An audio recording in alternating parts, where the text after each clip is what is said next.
Yo.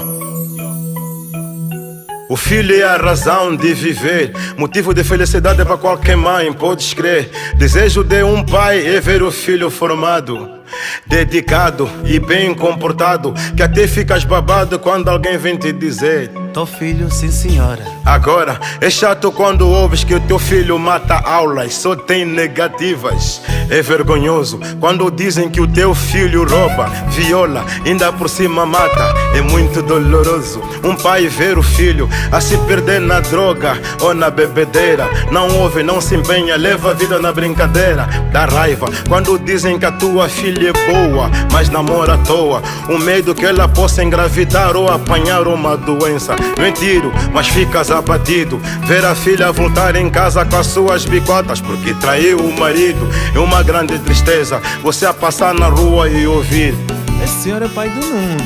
Olha, Nuno, aquele Nuno, o gatuno. A dor de um pai é de ver o seu filho num caminho errado, é de ter uma filha que não se respeita. A mãe já não entende, pergunta o marido: onde é que a gente falhou? A dor de um pai é de ver o seu filho num caminho errado, é de ter uma filha que não se respeita. A mãe já não entende, pergunta o marido: onde é que a gente falhou? A dor de um pai, ndolo ya kukwala, ndolo ya kusasa, lubanga kebye, ngana zapye, ndolo ya kukwala, ndolo ya kusasa, lubanga kebye, ngana zapye.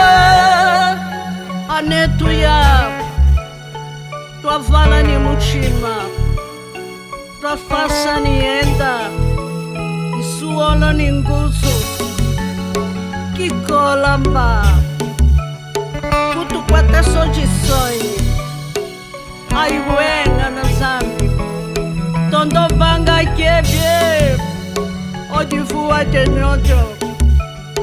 anamesena kwifilo pai nye filo mãe.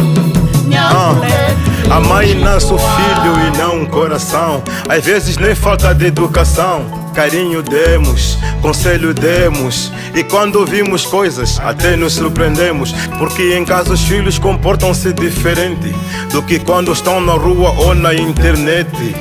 Envergonhar a família, decepções e muito mais. É desta forma que você agradece os teus pais. A dor de um pai é de ver o seu filho num caminho errado, é de ter uma filha que não se respeita.